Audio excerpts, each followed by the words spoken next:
You're going to pull my sled to the North Pole so I can see Santa. Oh, Heathcliff, if I get a red nose, can I guide you to Santa tonight? We're talking Heathcliff. Hit it.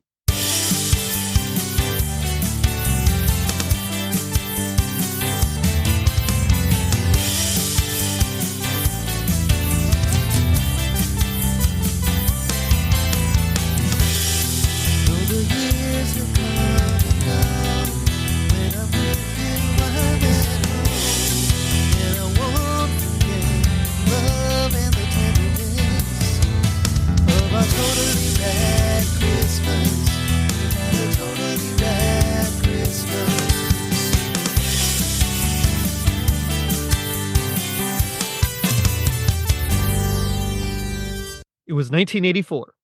President Reagan designated July as National Ice Cream Month. The Teenage Mutant Ninja Turtles comic was released. This is Spinal Tap popularized the mockumentary format, and Heathcliff and the Cadillac Cats each had a Christmas adventure. I'm your host, Jerry D, with another episode of Totally Rad Christmas, the podcast that talks all things Christmas in the 80s.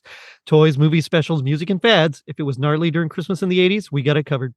Now, joining me are two Totally Rad Christmas All-Stars. My first guest, you'll remember from so many episodes, he's practically my co-host from Tis the Podcast. It's Anthony Caruso. Anthony, what's happening? Jerry, always glad to be here, man. Thanks again for having me back. Well, thanks for coming back. You know, you're always welcome. There's a chair right here for you. It's I keep warm, you know, but oh, that's my name on the back of it. Thank you. It does. Yeah, it's a director's chair. You can't see it from here, but my next guest, you'll remember from the Magic Kingdom Yuletide special episode. He's currently designing our new logo from Closer to Christmas. It's Charlie Ague. Charlie, how's it going? Not too bad, Jerry and Anthony. Thanks for having me on. I'm glad to be back. Yeah, always a good Charlie, time. It's great to finally meet you face to face. I know. It's been quite a long time. Yep.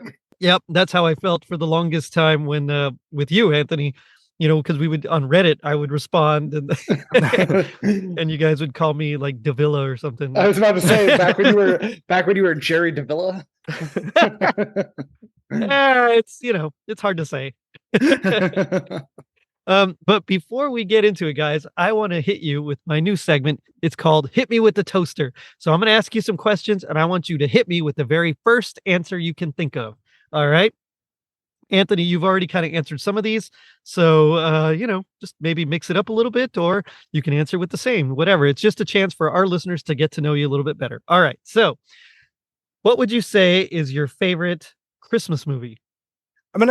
I'll go Nightmare Before Christmas or A Christmas Story, depending on how you think of Nightmare Before Christmas. Last time I said the Santa Claus, this time I'll go Elf. Right on. All right. What's your favorite Christmas TV show episode? That's a tough one. It is. I mean, if you're considering specials, I got to go with the Garfield Christmas special. I mean, it's a half hour. We could consider that a TV show, right? That's fine. I'll take it. I'll accept it. I mean, if we're playing by those rules of Charlie Brown Christmas, oh yeah. If we're going by an episode of a TV show, I mean, you know me. We play by whatever rules. I'll make it work. If we're going by an episode of a TV show, it'd be probably one of the early Office Christmas episodes. I love a good Office Christmas episode. Yeah, or Abed's Uncontrollable Christmas. Oh, that's a good one. Yeah. All right. What about your favorite Christmas song? I prefer the Carol of the Bells. Ooh, love it. Yeah. Mm-hmm. Christmas and Hollis, but if we're going traditional, the Christmas song, Nat King Cole. All right. Can't beat it. Yep. Those are both very good. Okay. And finally, your favorite toy that you got for Christmas. You know, I spent many years jumping on a pogo ball, so I'm going to have to go pogo ball. If you remember that. Nice. Those are awesome. I'll never forget walking downstairs in the early 90s to see Santa had set up the entire Jurassic Park compound in the basement filled with dinosaurs and the cars and Dr. Alan Grant and everyone. And that's awesome. Cool. That's super cool. Yeah. Right on. Well, thanks for playing. And that's just a chance for our listeners to get to know our guests a little bit better. But today we're here to talk Heathcliff.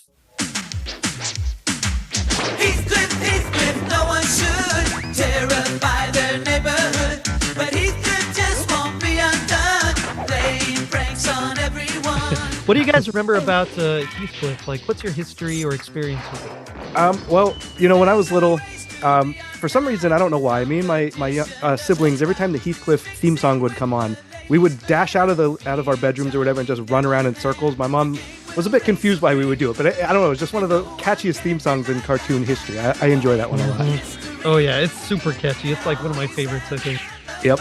I remember I saw Heathcliff the movie before the TV show, and I loved the movie. And then I went to the TV show and was like, "Wait a minute! They literally just edited like 5 of That's these all they did. episodes Yeah, together." yeah. They took like 7 or 8 and just mashed them together. But I love Heathcliff. I love Mel Blanc, but he never lived up to Garfield and Friends in my mind. Actually, Charlie, you were just saying that too, weren't you? Yeah, that was Garfield. He's my love. I have a cat right now named Garfield. He's probably sleeping behind me somewhere. Oh, that's awesome. Is he fat and orange? He is orange and big. Yes, he's actually a Maine Coon cat, so he's huge. Oh, that's awesome. But does he hate Mondays?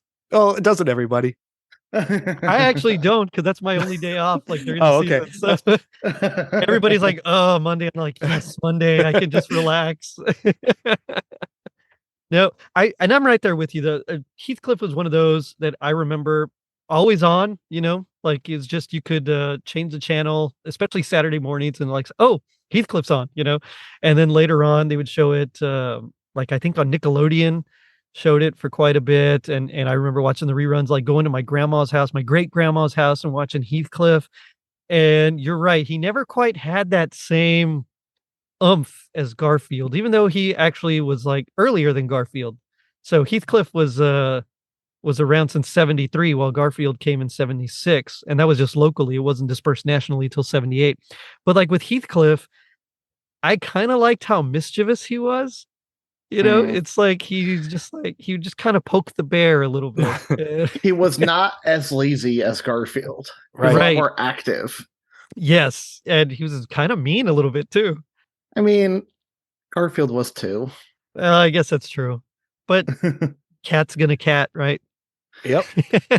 It's crazy though, the similarities between those two shows, how it had like your main cartoon, Garfield and Heathcliff, and then you have the one-off cartoon, with the other characters. That the what was it, US Acres on Garfield and Friends, and then the Cats and Company is how it's called in the credits for the other part, right Heathcliff. But the Cadillac Cats, yeah. Yep. As somebody who owned 2 cats, and I'm sure Charlie, as an owner of a cat yourself, you probably recognize this as well. It's crazy to me how Heathcliff and Garfield both had very different personalities, but both had personalities that were very recognizable as stereotypical cats. Yes. Yep, definitely. Mm-hmm. They're just 2 very different kind of cats. I myself am a cat owner. I had no idea about that, actually. Well, okay, so we actually inherited my wife's great grandma's cat. So yeah, she found this cat, raised it for like 6 months. It was like a feral cat, just a kitten, really. And then she fell and had to be put in a home. And we were the only ones that weren't allergic in the whole family. So we got it. Turns out I am allergic to cats. But at this point, it's like we've had her now for like 14 years. So, I mean, we can't give her up. Did your allergies go away? Because I used to be allergic to cats, and we adopted our 2. And after like almost a year living with them, my allergies, like I got immune to them. Oh, see, no, for me, it's the other way around. I was fine until about 3 or 4 years ago. And then all of a sudden it was like, bam, cat. Oh, wow. Okay. Yeah, it was crazy. But you're right. Like cats have very distinct personalities. They're independent. They are kind of fickle. They rule the roost essentially. And both Garfield and Heathcliff did that. And it's really interesting that they're both orange tabby cats or whatever. And, but one of them is just more rambunctious, and the other one's just kind of laid back. Yeah, lazy. You're right, lazy. But at the same time, like I totally see my cat in both those personalities. So yeah, 100%. Yeah.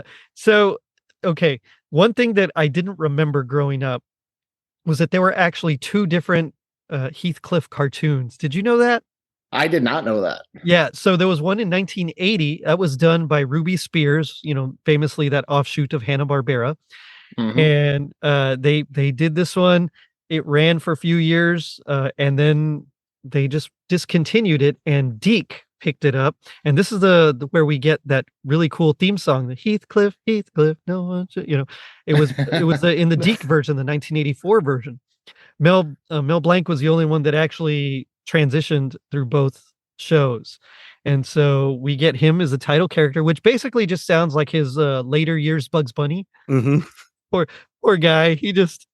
I guess he's all out of ideas. He's like, I'm just gonna do Bugs, and it's close enough. I mean, his Bugs voice is iconic. I feel like that's almost why Heathcliff is not as iconic, because he just used the same voice. Yep. He didn't give him any originality. Yeah, exactly. I mean, when you think about it, besides the voice, Heathcliff is also as mischievous as Bugs was. Mm-hmm. True. Yeah. Yeah. I mean, I didn't know that there was another cartoon too. And when I was looking up stuff, I saw that, but I don't know if that was something that ever aired after it was over, that it would have got mixed in with the other one and you just didn't know, or if it was a completely different cartoon. I haven't even seen any of them, I don't think. It's completely different. Even the art style, you can tell. I mean, it's similar enough that you're like, oh yeah, but it's simpler. Mm-hmm. The colors aren't as pronounced. Yeah, because I think when I was looking up some of the character lists, they showed drawings of it from the other series, because they looked like they were out of a kid's coloring book. Like they didn't look like how you know them from the Deke version of the show. Right. Yeah. It's the kids' coloring book is like the perfect way to say it. It's just different. And they aired it with like a different segment. There was like a one of them was, I think, these like a vampire dog. It was like these spooky kind of dogs. It was very Ruby Spears. And it was also part of like a larger block. Like later on, they aired it with Marmaduke. It's just one of those where, like, you can tell right away, just the whole style. It's very like Rubik, it's very Saturday Supercade kind of a style. Whereas the Deke version, it's almost more refined in a way. And I don't know if it's just the art style or if It's funny you say more refined, because I was watching the Deke version and it's like, this is not very refined even for the mid 80s. Well, I mean, comparatively speaking. Yeah. Yeah, it's just different. And I like this version just better in general. They introduced characters that I kind of cared about more. The Cadillac Cats, where, I mean, Cleo was kind of foxy back in the day, and I was debating bringing that up on this episode because I don't want to sound like a creep. I don't want to be the Christmas Podcast Network creep, but Charlie, you're on an episode with me, man. Don't worry. Okay, all right. Well, listen. when you were little watching this show, Dolly Parton again. Well, there you go. When you were little watching this show, Cleo, there was just something about her, and you kind of felt wrong about it, but it's true. Well, because they kind of drew her like as if she was wearing a leotard. I guess yeah, and then she had the leg warmers, the pink leg warmers. And, yeah, I think we were just prime age for that while we were watching it. I think we were, yeah. I think you're right. But then, like, you compare her with Heathcliff's girlfriend, Sonia, and it's just complete style. opposite. Yeah, not quite the same. Garfield did not have as pretty cats in his show. No. No. He might have been a little more active if he had.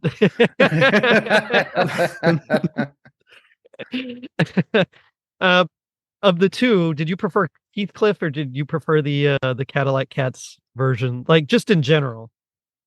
I mean, for me, it's like the Cadillac Cat version didn't have humans in that part of the cartoon, correct? I don't think there's ever been a human in it. I don't recall, no. And I just thought it was weird because those cats are basically human-sized cats. They wear clothes, they have jobs.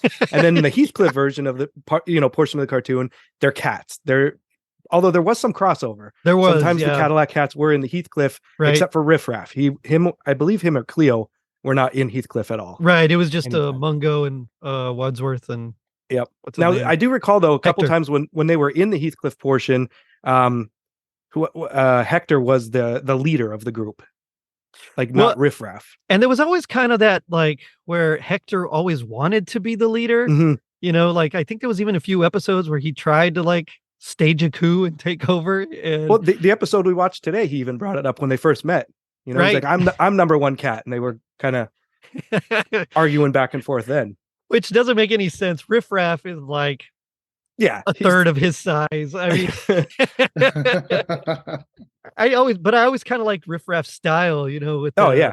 the hat Well, and the I scarf. guess to answer the question, I thought the Cadillac Cats were cooler. I thought that part of the cartoon, like those cats were cooler, but I Mhm. always enjoyed Heathcliff just because he, you know, the problems that he always caused, you know? Yeah. I was about to say Heathcliff think- was definitely my preferred And part of the I'm cartoon. right there with you, actually. And I remember being when I was younger, for the longest time, not understanding, like, well, you know, the Cadillac Cats came over there. How come Heathcliff and Riff Raff don't get together? And the only time they really do is like during the end credits. That's like Right. the crossover those two ever have. And I guess it's just because you couldn't have like two top cats, I guess. I don't know. Something like that. One thing that it did kind of I noticed is that in the original, that 1980 cartoon, they had like a who's who of voice casts. Like they had Frank Welker and Don Messick and Mel Blanc. I mean, like those three right there, that's like voice cast royalty. Yep. Yeah, if there was a Mount Rushmore of voice actors, those three would be on it. Exactly, you know, and then you throw in like Rusty Taylor, June Foray, you know, Yep, yep. Rudolph. I mean, it's just that was like prime voice casting.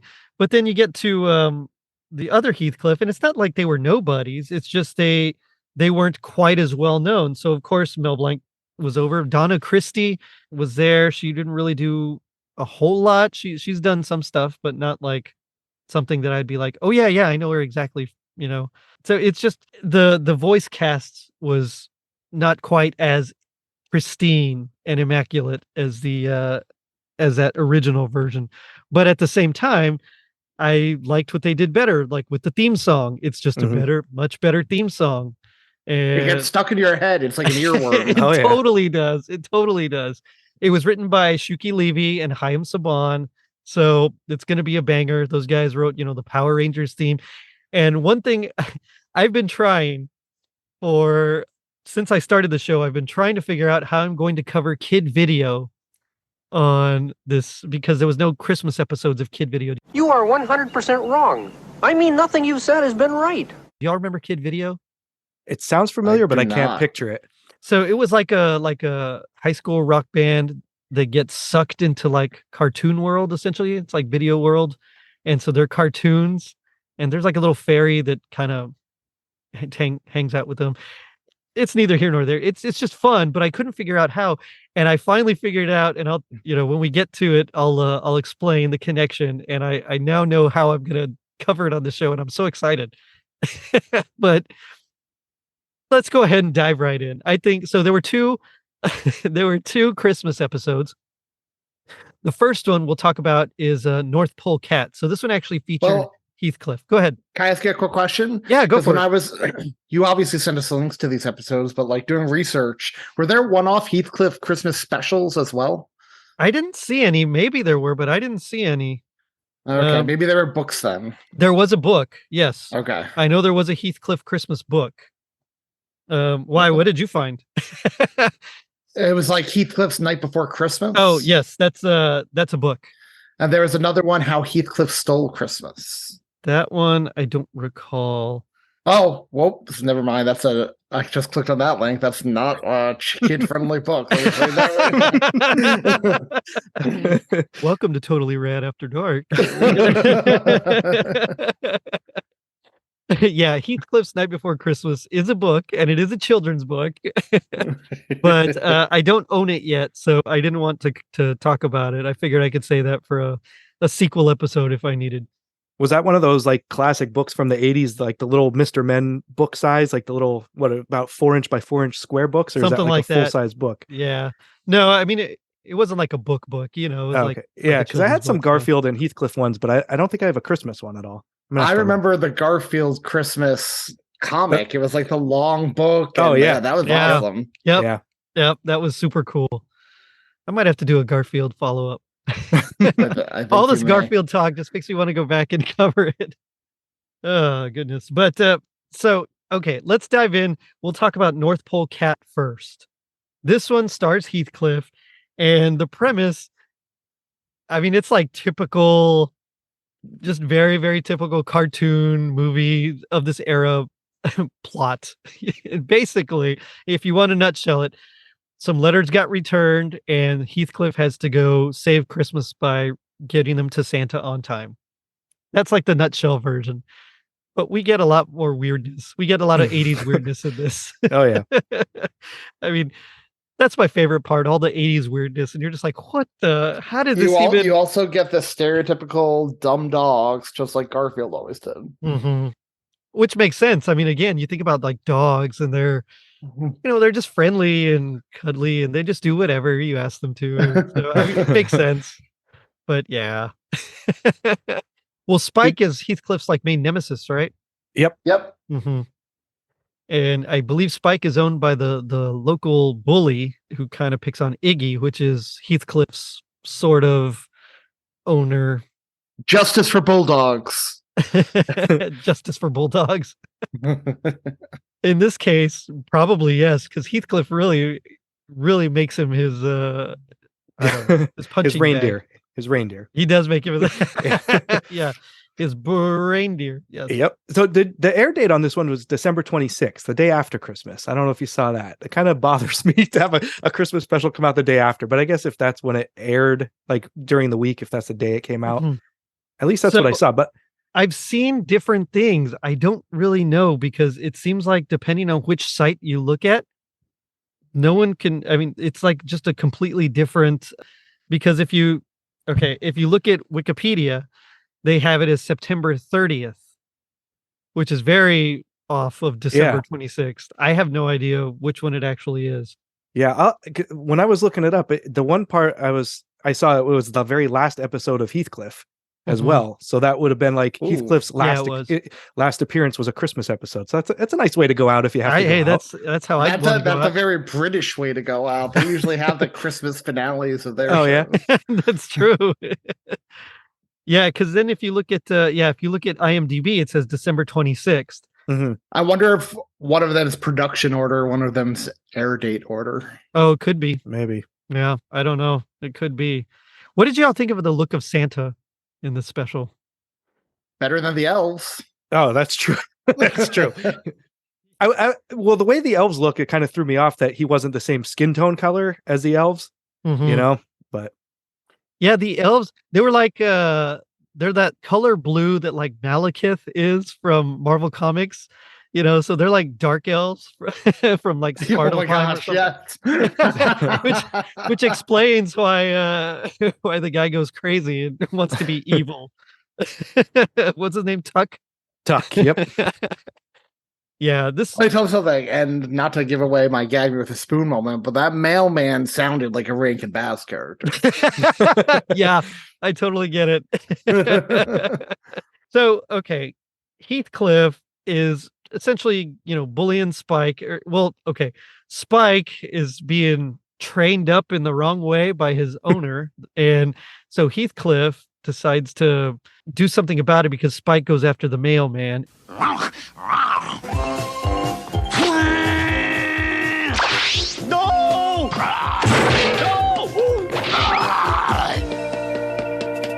Spike's up to his old tricks again. He just won't learn. And as he starts attacking, I love how Heathcliff grabs like the mailman's bag and just starts doing like the matador thing, which again brings back that whole point that he is kind of like Bugs Bunny. Yep.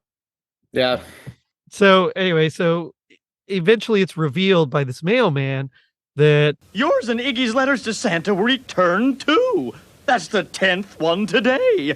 I wonder if Santa's quitting. And so Heathcliff is like, well, and he puts it in Heathcliff's mind that maybe Santa's retiring or quitting his job. Or quitting or something. And so Heathcliff's like, well, that stinks. I got to do something about that.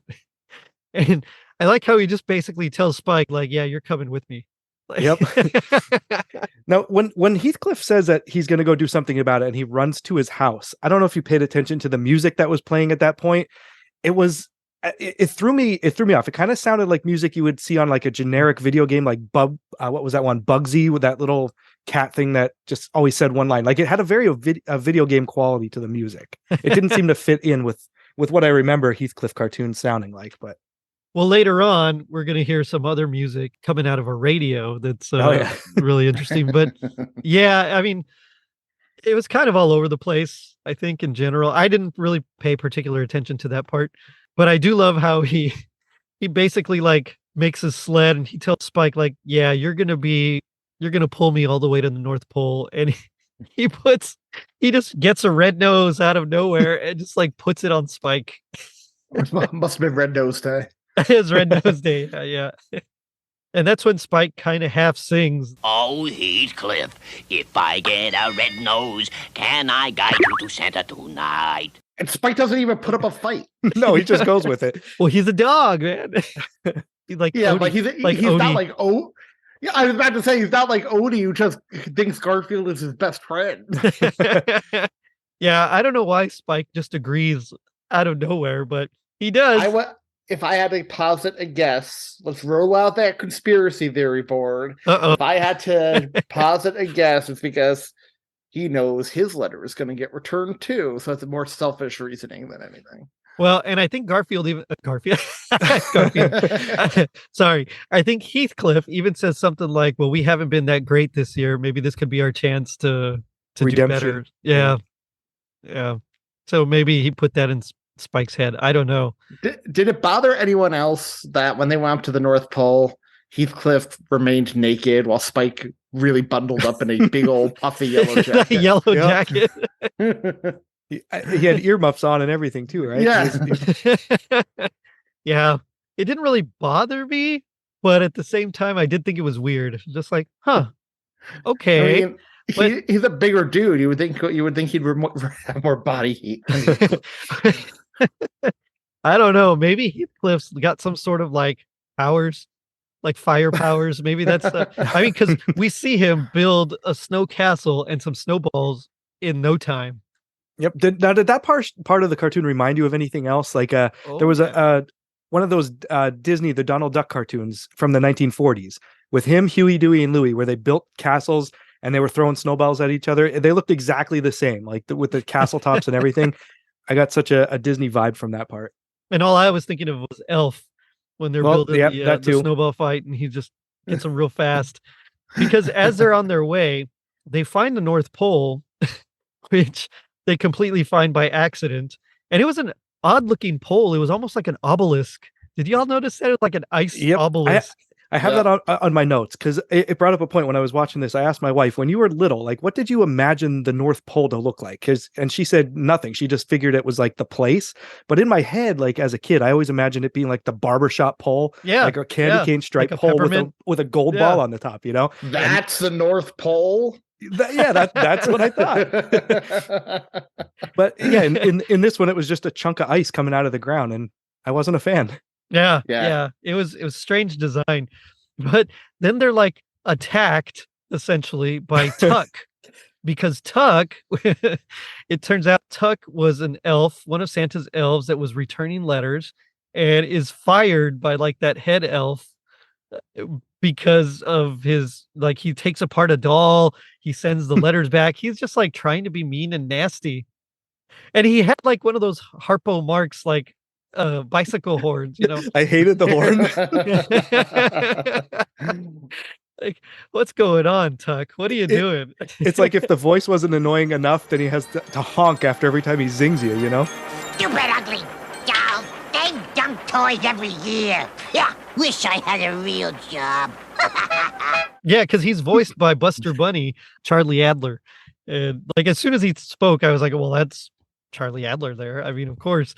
But he just had that strange, because they're that light blue color, and his eye design was weird, and the eyebrows that kind of went up over his hat. I mean, and they were always pointed down, the classic evil. Yeah. Exactly. Yeah, he was just an odd elf. So he's fired. So now he's like a disgruntled elf. Well, let me tell you, when Herbie was fired at the North Pole and Rudolph, he's lucky he didn't go this way, because that Santa would have kicked his butt. That Santa he didn't take prisoners. He's like, needs work, guys. Donner, you should be ashamed of yourself. I mean,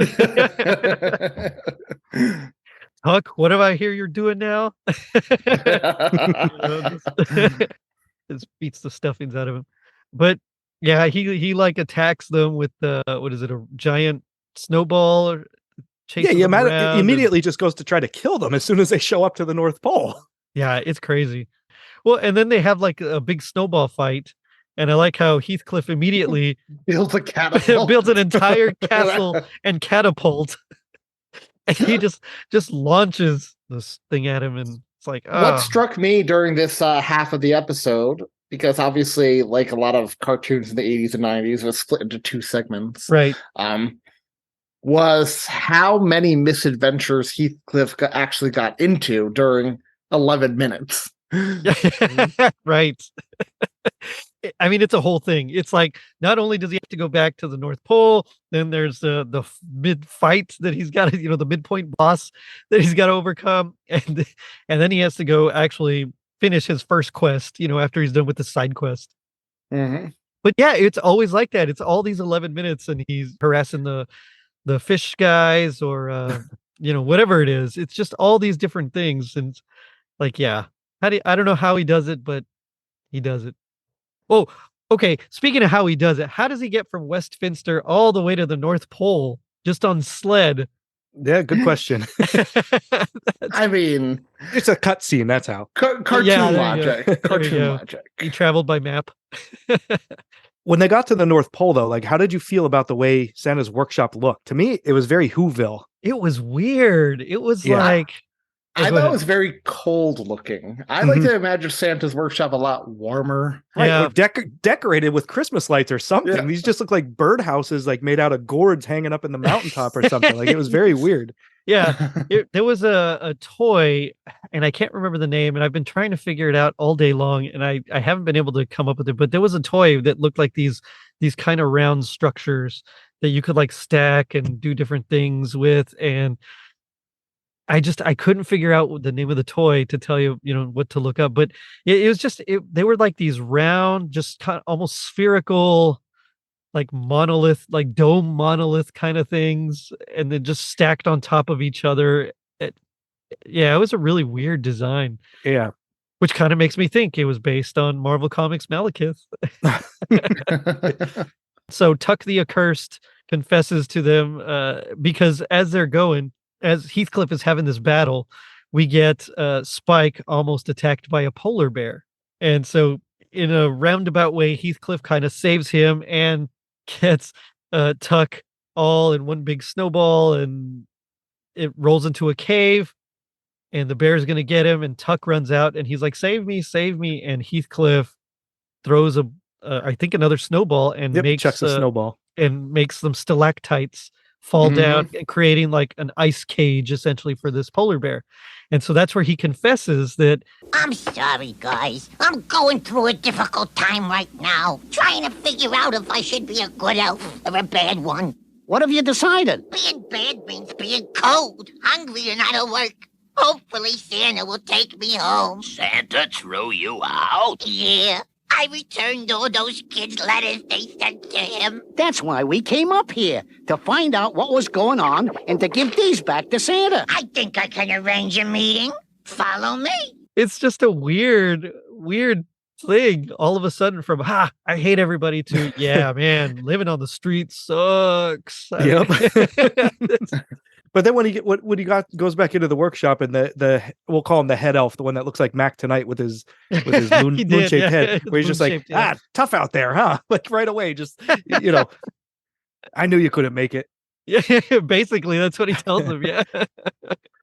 I actually like the simplicity of the resolution here at the end. Like, the cartoons always were able to wrap things up in a nice bow very quickly, and characters could redeem themselves in a quick 5 minutes. Well, especially in a cartoon like this, where it's only like 11 or 12 minutes and you have to get your entire plot done.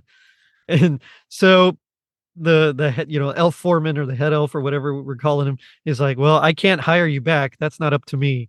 Like, you got to go see Santa. And so Heathcliff and Spike and Tuck all go to see Santa. And this version of Santa, it's like, he's got the normal beard, he's got his glasses on, but his hair His hair is like up, like scooped back. Like, oh man. Okay. In Santa's defense, I mean, like it's he was- totally 80s. Like he's like it's Flock of Seagulls Santa, you know? he was sitting in front of a fire. They probably like woke him up. You think so? It could be. Haven't either of you experienced bedhead? Oh, of Oh course. yeah, when I had hair, yes. Yeah. Yeah, when my hair's long, it gets like that, and then that's my cue. Oh, it's time to cut it. I was gonna say after, in the workshop, did you notice that Heathcliff and what's the dog's name? Spike. Spike. And Spike did the same kind of twirly dance that Garfield and Otis did in front of the Christmas tree in a Garfield's Christmas. They I grab didn't each other by put the two and arms two together. dance Yeah. in a circle. Oh, Yeah, wait. Except this came first. So Yeah, I know. So that means but- Garfield copied. Jim Davis has some explaining to do. Once again, Garfield's ripping off Heathcliff. No. But yeah, I did like Santa's office. I thought that felt like the most Christmassy out of this whole thing. You know, there was a tree, there was a big old portrait of Santa on the mantle. I would actually disagree.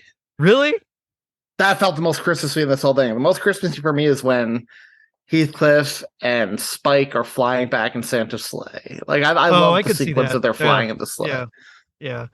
I could say, and Tuck, because, if you're going to make sure someone's redeemed, you got to, what do they say? Keep your friends close, but your enemies closer. Yep. I believe you'll need a ride home, correct? Yes, Santa. Yes, Santa. Fine. Tuck, go to the stable and saddle up my sleigh team. I'll take these two home. We're going on Santa's sleigh. We're going on Santa's sleigh.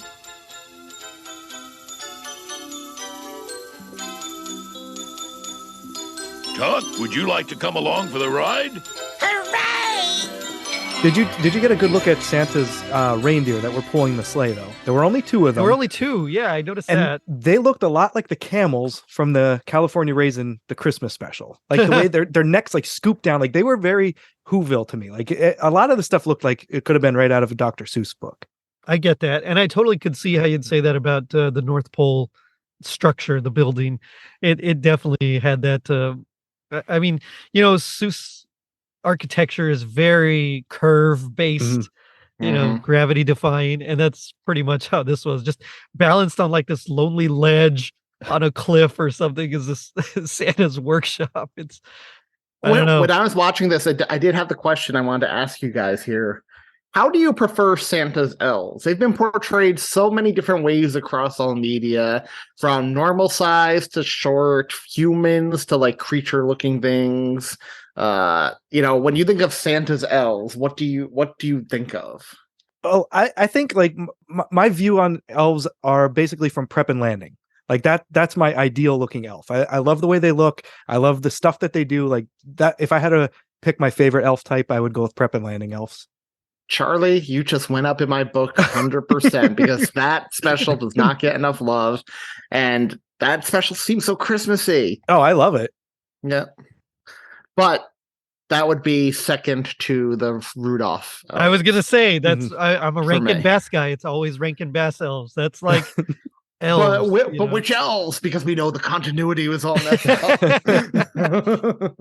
Yeah, but I could see the Rudolph elves fitting in with Jingle and Jangle as well. So, either way, it kind of works. I'm okay with either one, but that's usually what I usually think of the Rudolph ones when I think of elves.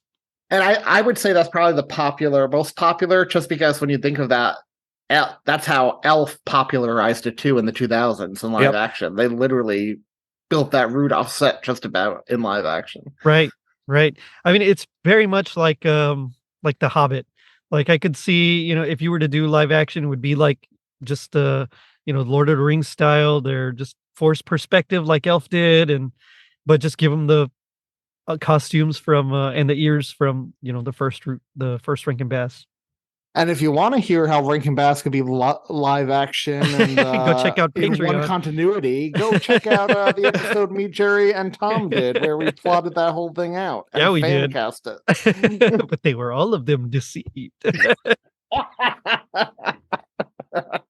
Oh man, yeah, that was good. That was good. But anyway, so Santa forgives Tuck. He thanks Spike and Heathcliff for bringing him the letters. And he's like, well, this will make up for all the, mischief you guys have made, which Heathcliff continues to do at Santa's office in front of Santa. Because Spike, he asks, like, hey, you haven't been very good this year. You guys have been kind of mischievous this year. And Spike's like, well, and so Heathcliff like just steps on his foot. Ow! Ow! Oh.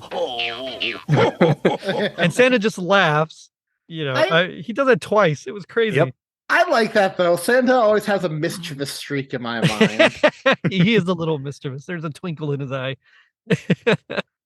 But like I could see Santa doing the Dumbledore thing, making the mean kids think they won the House Cup, and then like in front of the whole school, just reversing it. Like psych. But yeah, so then Santa he's like, well, I guess you guys need a ride back. And so he takes Heathcliff and Spike back, but he allows Tuck to come with him. Now, was that his actual Christmas ride, or was that just like, I'm just gonna take you back? I don't remember if I saw presents there or not. I don't know if that was on Christmas Day though. They never really specified, right? Well, that's why I'm asking. I really don't know. I'm not sure. So there were no presents in the sleigh, but I just assumed it was his Christmas ride. I mean, that's what I thought. And then as I was thinking about it more, it's like, I don't know if that really was. I think he was just giving him a ride back. I do love how easily Santa forgave Tuck, though. Like, that Santa's supposed to be all about forgiveness and stuff. Yeah. But, okay, so that was North Pole Cat. I think of the two, even though it was weirder, I liked it better. Me too. Because Heathcliff was a main character in it. Yeah. Yeah. Whereas, well, we'll get there. We'll get there. Okay. So the next one is Christmas Memories. And this starred the Cadillac Cats. And okay, as much as I liked the Heathcliff one, I kind of disliked this one. I mean, it was okay. It was fine. I don't think I disliked it. I think I didn't really have a strong opinion of it one way or the other. What about y'all? It lacked Christmas for me, for sure. It was like a throwaway line at the very end, right? Yeah. Very minuscule. Okay. I never really liked the Cadillac Cats. I always viewed them as weird, weird outsiders type gang, and that didn't change with this episode. I thought maybe when I put it on, I would warm to them, because that's what a good Christmas episode does. It has all the warm feelings, and even the most cynical characters kind of had the heart melted by the end. But right, this one didn't do it for me. Yeah. Well, and that's the weird thing is like, it's not really a Christmas episode. It's like a birthday episode that has a flashback to a Christmas that you don't know is Christmas. At least the cats are foxy to look at. There you go. No, but even the way they talk, it's like that old school why I oughta. Well, I mean, yeah, that's like Riff Raff, he's very much that. He's almost like a gangster. I mean, he really is. Now, I couldn't remember. I'm trying to think if he had a cane. Did he used to walk with a cane? He did have a cane, yeah. Okay, and not in this episode though, right? I don't think I saw it. I don't remember seeing it. Maybe I'm picturing him walking with a little cane with like a crystal ball on the top, like a really a diamond or something. Yeah, he carried that one around. He definitely carried one of those around. All right. Yeah, it's I mean, he's the fancy guy, the fancy cat, I guess. I don't know. I always loved his house though. I loved it. Yeah. Yep. Well, this is basically the origin story of the Cadillac Cats and how they became like this group of thugs. I don't know. This is their I don't know. This is their origin story. When I was doing some research here, the episode, I read that the episode's events are contradicted in a later episode, which explains how Riff Raff and Cleo met. It's called like High Goon or something like that. So I'm wondering who remembers it correctly. Is this the real way, or was this just a story they made up for Leroy? I don't know. Well, to quote a very iconic individual, sometimes I remember it one way, sometimes I remember the other. If I have to have a past, I'd prefer it to be multiple choice. That's exactly right. And that's kind of how it is here. Or maybe it's a multiverse, and this is this isn't this is just one of the iterations here. But so we start off with Leroy, and he's sad because he thinks no one and Leroy, by the way, is the local dog that's part of that dog gang that I guess is guard in the junkyard. Yeah. But does Leroy look like what Max the dog would have looked like if the Grinch abandoned him and he grew up on the streets? I can see it. So if Heathcliff is Garfield, who's had to grow up on the streets, then Leroy is Max. All right, I gotcha. Well, speaking of Heathcliff growing up on the streets, at the beginning of this episode, when Riff Raff's getting beat up by those big cats, there's 3 big cats beating up. The main one looked like Heathcliff on steroids. He had Heathcliff's look, and he was huge, but like as big as Mungo. He did, yeah. Yeah, I don't know.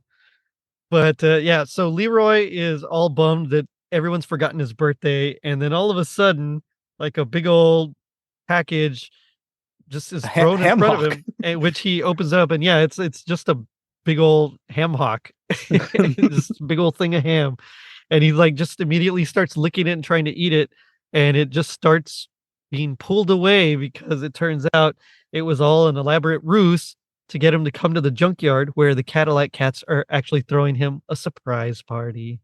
Talk about like a kind of mean ruse to lure him there, though. Like give him a nice hefty ham to eat and then take it away. So when he shows up, he's sad and angry and hungry. I mean, hopefully he gets to keep the ham. I don't know. I mean, but it's a very cat thing to do. If not, he's gonna have to go to Walmart on Christmas Eve with or without COVID. With COVID. Oh, Manny, we love you, Manny. But yeah, I mean, he really is just tricked into coming to his birthday party, which I guess is what you have to do to people to get them to these surprise parties. But this one, you're right. It just seemed very cat-like, like it's just a cat thing to do. Immediately, they start telling him about, yeah, we know that, hey, you're kind of an outsider, but hey, this is for you. We're throwing this for you because everybody needs some love on their birthday. And then they start telling him about how they all got together. How come you cats are giving me a party? Because the Cadillac Cats believe everyone should have a happy birthday. Yeah, you know what this kind of reminds me of? That Christmas time not long ago when we were all alone in the snow. Yeah. Remember that first Christmas when we all met? Okay.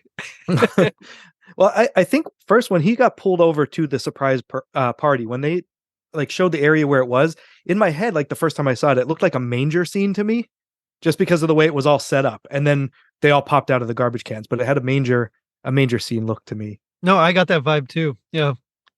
One of the dogs, again, I don't know their names because it's been years, right. And I was never a fan of the Cadillac Cats versus the main Heathcliff cartoon. Right. One of the dogs has a very similar look to Hong Kong Phooey. Oh, yeah. Yes. Yeah. Yep. Yep. So they start telling him about how they got together. And it's so Riff Raff was in the junkyard, and these street tough cats just kind of come up on him, and Mungo just happens to be there, and he just destroys them all. and Riff Raff's like basically like, hey, you're gonna be my hired muscle. Like come work for me. You get the feeling that he's like, I don't know, Justin Hammer. I'm sorry with all these Marvel references. He's Justin Hammer, and he's like pulling in all these guys like Titanium Man and Ironmonger and all these others. Like, come, you're gonna work for me and do all the stuff for me. But so Mungo's like his muscle. The only thing missing was him dancing out into the junkyard. I would have liked that. Yeah, so they're living together, but then we get this radio that just kind of wakes them up. It plays real loud music at all hours of the night. And this is my kid video connection. So they actually play the theme song to kid video, just the instrumental track. It's the full version of the song, and they're playing it in this Christmas episode. Huh?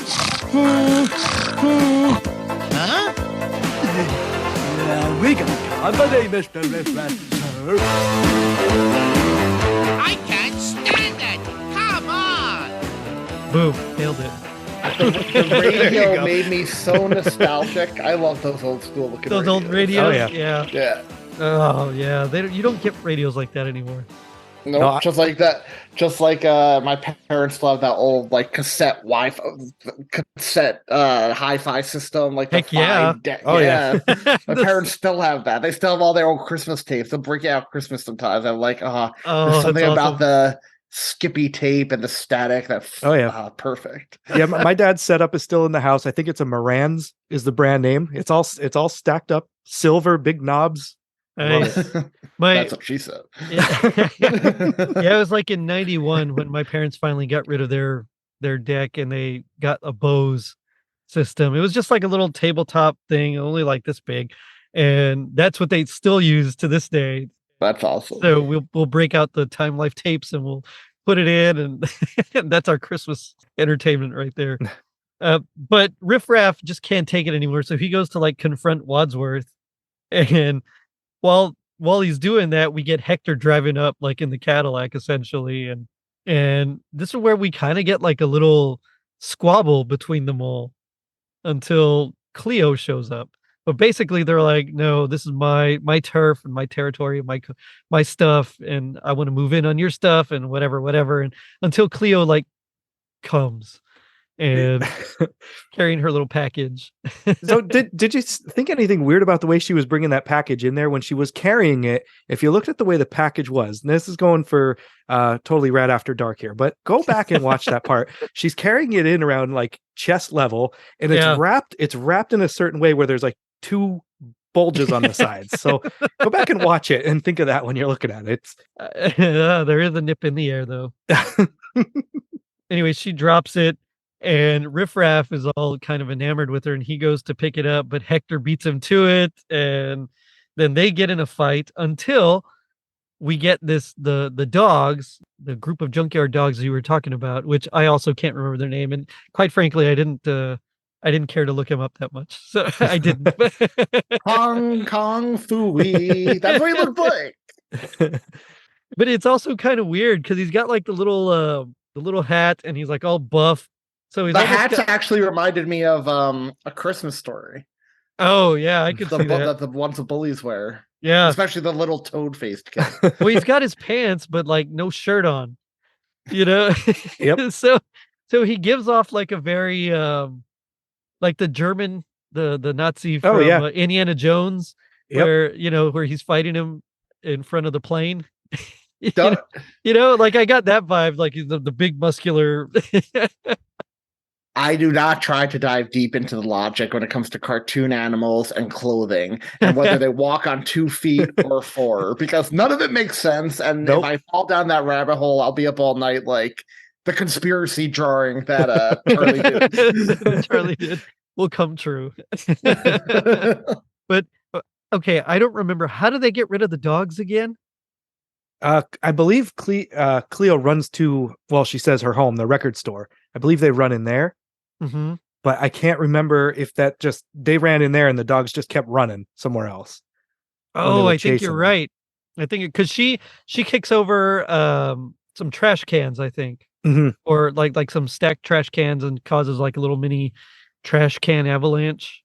Ooh, that's a great name for like a punk band. Trash can avalanche. But she causes like a trash can avalanche, and you're right. Then they like take off running and they hide in the record store. Okay, so they do hide from him, and I guess you're right. They pass by, and then they just leave Leroy like in charge. Yep, I guess he's just back guarding the junkyard. I don't know. And then they all show up dressed like Santa and his reindeer. Yep, that I had a problem with the way that the reindeer looked. I mean, they were costumes clearly. You saw the Right. zippers in the front, but when they were talking and making motions, they were animated like they were the real thing. Like the mouths were moving. Like I don't know. It just I didn't like that. If it was going to be a costume, I kind of wish it would look like a costume. I don't know. That bothered me, but they have Batman Beyond mouth. There you go. Batman Beyond, he's supposed to have like a full face mask that covers his mouth, but as he's talking, his mouth actually moves as well. That always bothered me about Batman Beyond. But I like how Mungo is Santa because he's just like huge and he's the big one and he's just he's got the big old beard.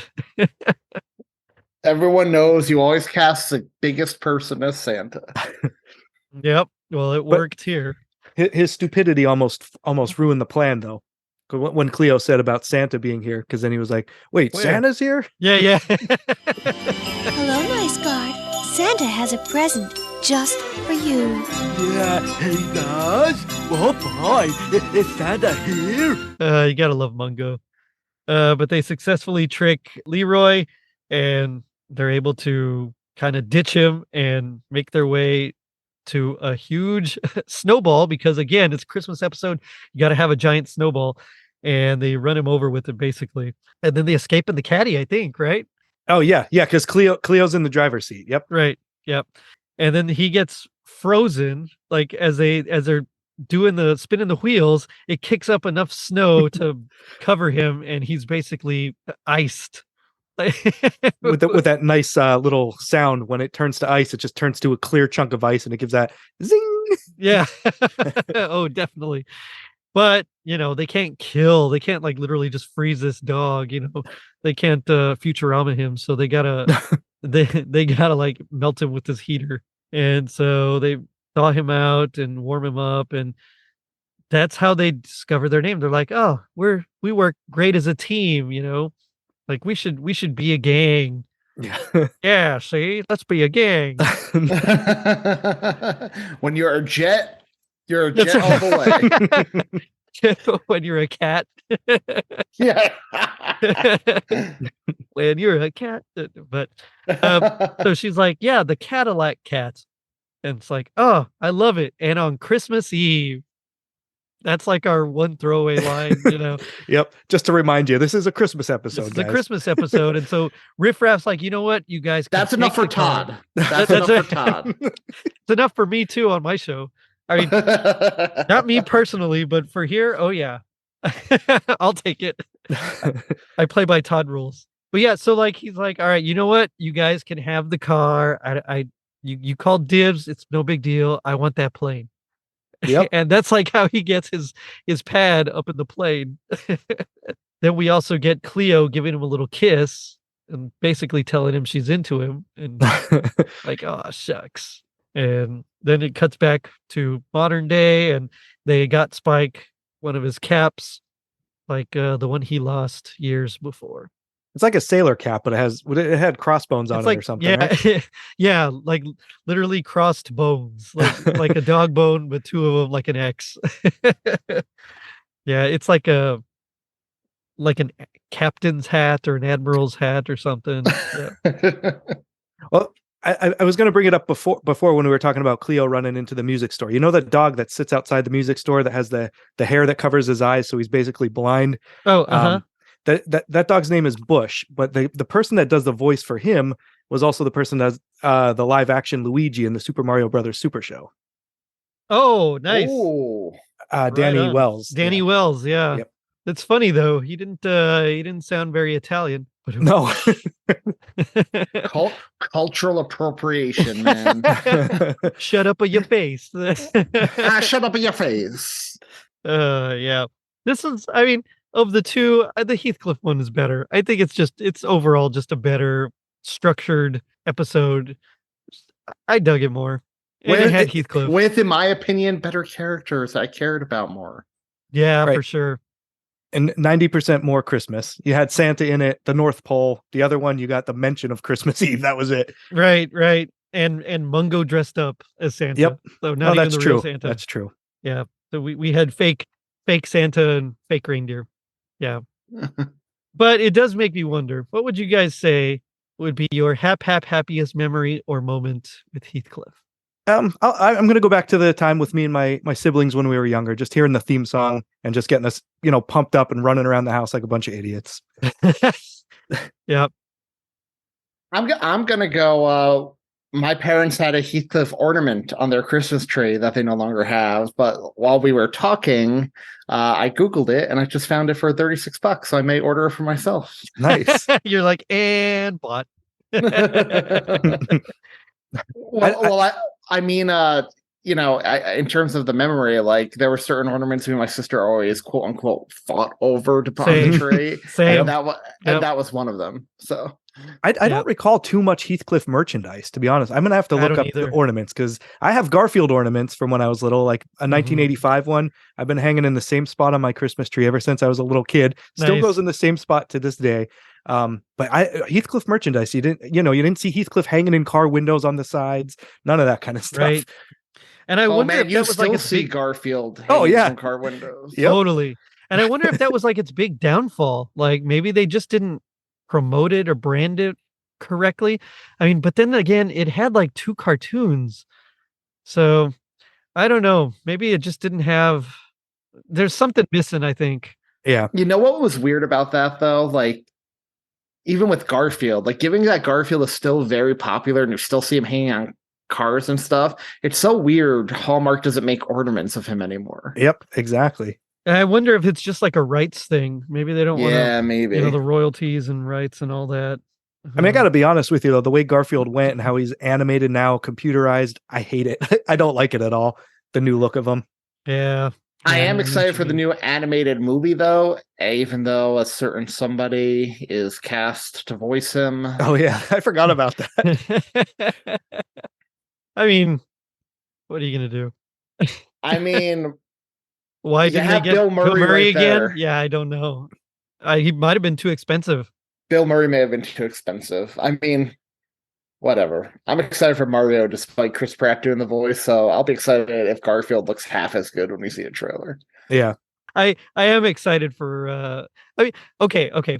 No, forget it. Why get Chris Pratt for all these different things? Like there are so many different actors. Why? If you're gonna hire a voice actor for Mario, you would think you would get somebody who could do "It's me, I'm Mario" rather than sounding like Chris Pratt. Yeah, I say still get the original guy. I don't know. Yeah. Okay. Anyway, all right. That's all. I'm done complaining about it. No, for me, I think it was going to my great grandma's house, and I remember watching it on Nickelodeon. And while all the adults were sitting at the table, like eating and talking and just visiting, all the kids would go into like my great grandma's bedroom, and we would just sit on the bed and we'd watch TV, and we'd always watch these things. And I remember watching Heathcliff, and just like you, Charlie, as soon as you heard that theme song, you're like, yeah, all right, this is going to be fun, and then you hoped that it was a great episode, and it usually was. It was usually pretty good as far as I recall.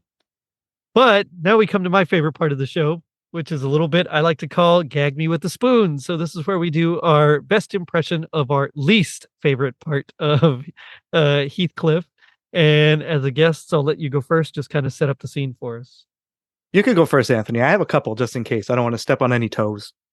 Sure. So, per usual, per tradition when I'm on this show, I don't normally go for the worst part, despite that being in the instructions. I just go for a part that stands out to me. A part that you can find quotes for.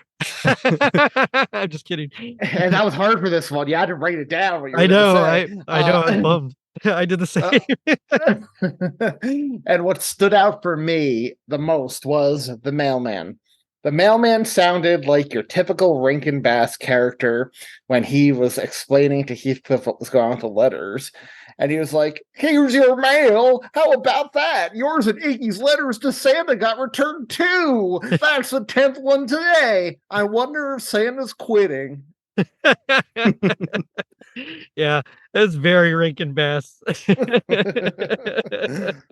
Well, Right it's on. good. I didn't have that one on my list, so I didn't wouldn't have either. stepped on Yeah, I toes. know. So I have one that you mentioned a little bit before, so I hope I'm not stepping on your toes. But it was when Spike and Heathcliff when he threw the red nose on Spike. Just the way he was talking, he just goes, "Oh, Heathcliff, if I get a red nose, can I guide you to Santa tonight?" Like he just bust into a song. It was so wet. It He was did so start random. singing. Yeah. Yeah. I don't know why he started singing. I guess he got in the spirit quick. You guys don't ever start singing randomly during the day? Oh, I do, but I do, but not when someone puts a red nose on me and tries to get me to pull their sled. What you and your wife do in the privacy of your home, that's your business. Oh man. Yeah. Ooh, and on that note, black it out. Show's over. No. Okay, so this was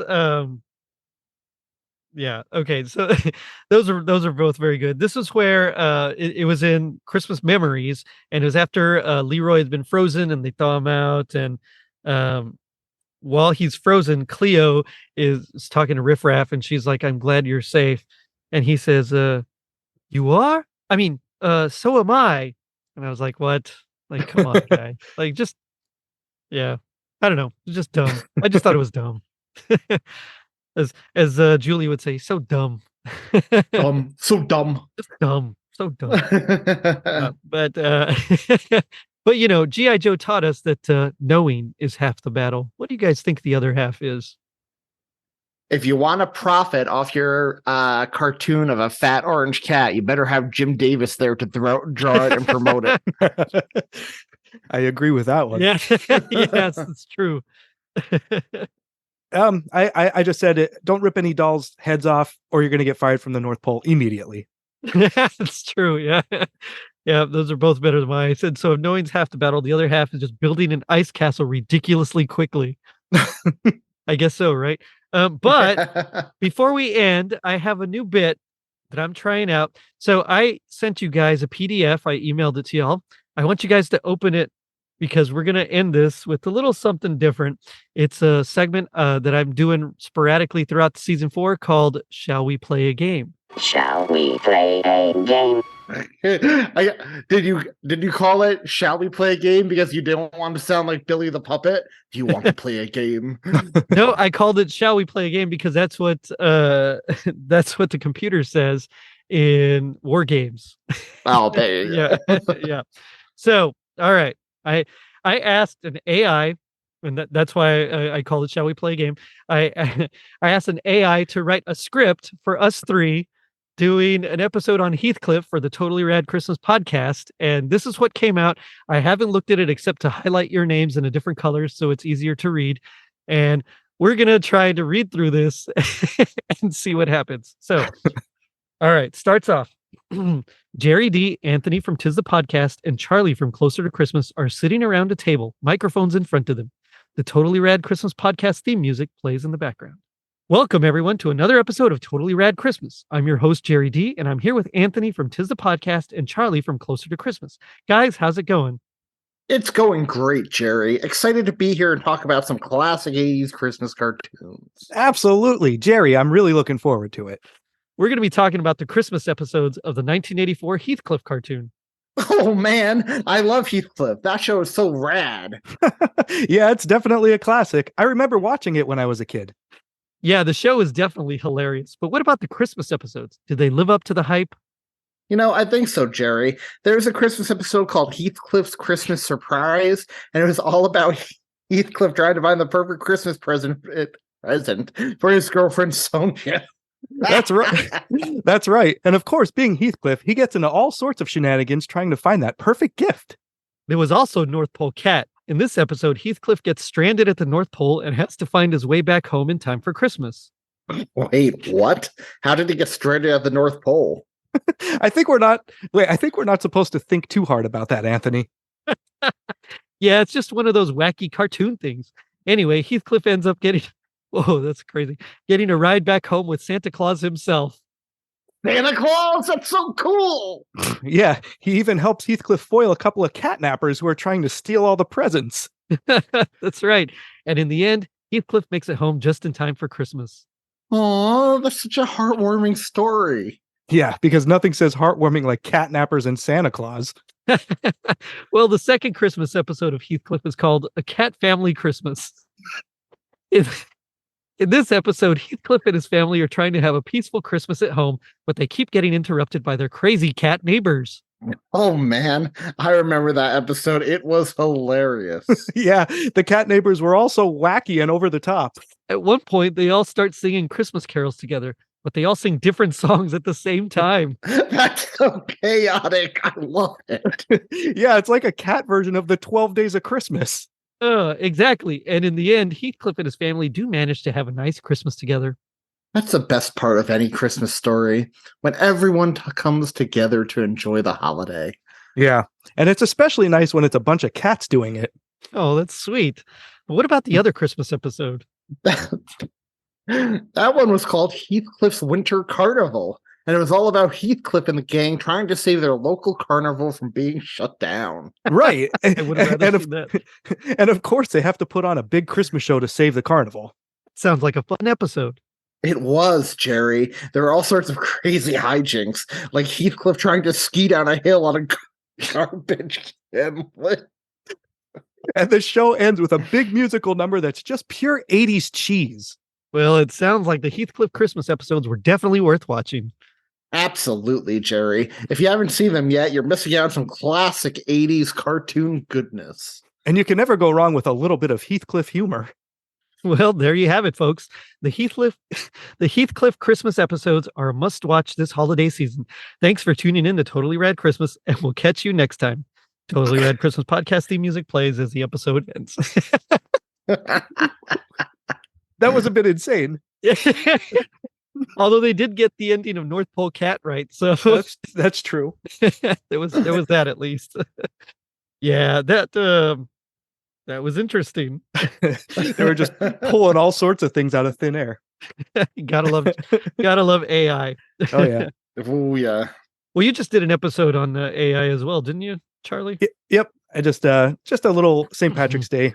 Try to blend St. Patrick's Day and Christmas and see what it came up with. Give me two stories and a song. Was it more insane or less insane than the Leprechaun's Christmas Gold? It was nothing's more insane than that. They actually turned out pretty good. I was about to say, it probably didn't have your stereotypical drunk Irish person ready to beat their wife. Nope, not at all. Lardy Killicalardy. Oh, goodness. Guys, this has been a blast, but why don't you tell me what you got coming up on your shows or anything else you got coming up? Basically, I'm just putting out episodes. I'm trying to go for like once, twice a month up until, the Burr months come around. But basically, any episode that comes out, it's just something Christmas related. Every episode gets us a little bit closer to Christmas. That's why I called it the name of the show. Right on. And where can they find you? You could go to closertochristmas.com. It has links for all my stuff over there and my art account as well. I like to draw, but no one could pronounce and say the last name. So all the links are over there, closertochristmas.com. I do want to ask you, how do you say your last name? Okay. So you would say it like EGGYOU, Egg. Pretty easy. Thank you. Okay. Yep. Mm-hmm. Very cool. Yep. Well, you can find me if you've heard me on the show before. You have. If you're listening to the show, you've heard me many times. You know about my show, Tis the Podcast. Every Monday, me and my co-hosts, Tom and Julia, drop a new episode in your feeds in which we cover a different Christmas movie or TV show or TV episode. Counting down to Christmas all year long, keeping that Christmas spirit alive. So check us out, linktree.com/Tis the Podcast. Oh yeah. And you also have a new DC. Yes. So right now we're only twice a month. We only dropped one episode so far. It's called DC Unlimited. I host it with Chris Evans of Gathering of the Geeks and Phil Walsh of Phil at the Movies, covering all things DC. With DC getting that James Gunn, Peter Safran reboot, we wanted to kind of get into the ground floor there and start something. So one episode's live so far in which we kind of discuss the new slate and hopes. And we're recording our second episode this upcoming week, talking about the new Shazam film. So, right on. Very cool. Yeah. Go check all that stuff out. And I have no doubt Jerry D will be a guest on that show multiple times. Well, I know a little bit about comics here and there. That's, I had no idea. I try to keep it under wraps and see what happens. But let me just say, guys, thanks again. This is I'm gonna have the theme song stuck in my head, and you probably are too. So sorry about that. Yeah. But on that note, I'll end it by saying the Cadillac Cats are born today, and on Christmas Eve. Perfect. So check us out on our social media pages, Facebook and Instagram at Totally Rad Christmas, Twitter at Rad Christmas, Mastodon at Totally Rad Christmas at mastodon.world, or our Facebook group Totally Rad Christmas Mall and Arcade, where you can make your voice known to us as well. We post anything and everything 80s or Christmas related. And if you're feeling like Heathcliff meeting Santa and saving Christmas, leave us a review on iTunes. It helps us reach more people and spread some rad holiday cheer. Now, don't forget to check out our merch shop on tpublic.com and our super dope website, totallyradchristmas.com, courtesy of Tis the Podcast Elf, Tom Crow. Remember what Santa said about us being good to each other? Well, maybe we'll start tomorrow. Later, dudes.